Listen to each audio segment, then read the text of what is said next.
वर्ष 2011 में विश्व की जनसंख्या 7 अरब हो गई और इस साल यह 8 अरब तक लगभग पहुंच गई है। 8 अरब लोगों का मतलब गरिमापूर्ण जीवन जीने के 8 अरब अवसर।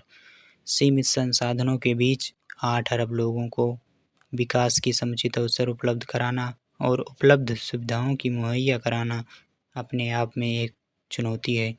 इस चुनौती को थोड़ा सा कम किया जा सकता है अगर आबादी से जुड़े मुद्दों पर लोगों को जागरूक किया जाए। इस जागरूकता को फैलाने के लिए हर साल 11 जुलाई को विश्व जनसंख्या दिवस मनाया जाता है और आज विश्व जनसंख्या दिवस ही है। अभिवादन और स्वागत है आप सभी का जीनेक्स फाउंडेशन के इस खास कार्यक्रम में। मेरा नाम है पंकज वर्मा। आज हम बात करेंगे विश्व जनसंख्या दिवस और जनसंख्या वृद्धि से संबंधित महत्वपूर्ण पहलुओं की। दरअसल 1987 ईस्वी में दुनिया की आबादी 5 अरब तक पहुंच गई थी। ऐसे में बढ़ती जनसंख्या से जुड़े मुद्दे और पर्यावरण विकास पर असर को लेकर दुनिया भर के लोगों को जागरूक करने की ज़रूरत महसूस हुई। इसलिए हर साल 11 जुलाई को विश्व जनसंख्या दिवस मनाया जाता है। विश्व जनसंख्या दिवस की शुरुआत 1989 में संयुक्त राष्ट्र विकास कार्यक्रम के संचालन परिषद ने किया था। दिसंबर 1990 में प्रस्ताव पारित कर संयुक्त राष्ट्र महासभा ने जनसंख्या से जुड़े मुद्दों और पर्यावरण तथा विकास पर प्रभाव के प्रति जागरूकता बढ़ाने के लिए विश्व जनसंख्या दिवस जारी रखने का फैसला किया। यह दिवस 11 जुलाई 1990 को 90 से अधिक देशों में मनाया गया।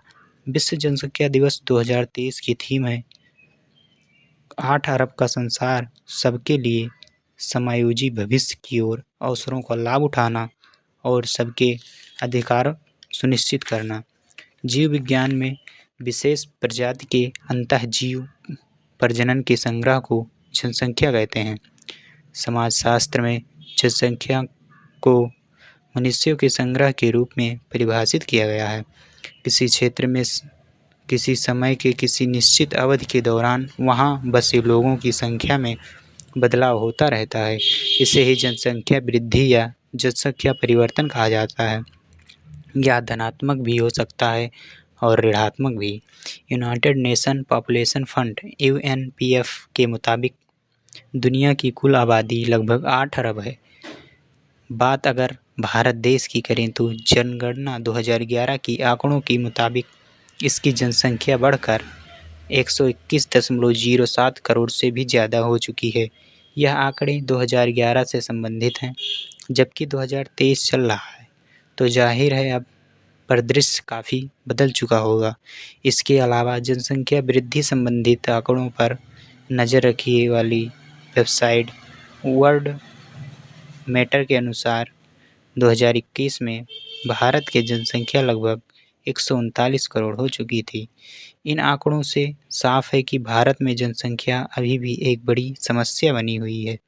यह उन प्रत्याशा में वृद्धि, परिवार नियोजन की कमी, बाल विवाह और अशिक्षा जैसे कारकों को भारत में जनसंख्या वृद्धि के लिए जिम्मेदार माना जा रहा है। इसके अलावा तमाम धार्मिक कारण, रूढ़िवादिता, गरीबी और अवैध प्रवासन के चलते भी जनसंख्या वृद्धि हुई है। जनसंख्या विस्फोट के कारण बेरोजगारी, खाद्य समस्या, कुपोषण, प्रति व्यक्ति निम्न आय और गरीबी जैसी दिक्कतें उभर कर सामने आई हैं।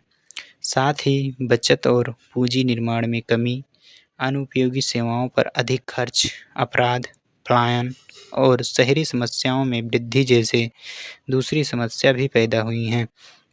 रोचक बात यह है कि भारत दुनिया का पहला ऐसा देश है जिसने सबसे पहले 1952 में कार्यक्रम को अपनाया था। साल 1976 में देश की पहली जनसंख्या नीति की घोषणा की गई।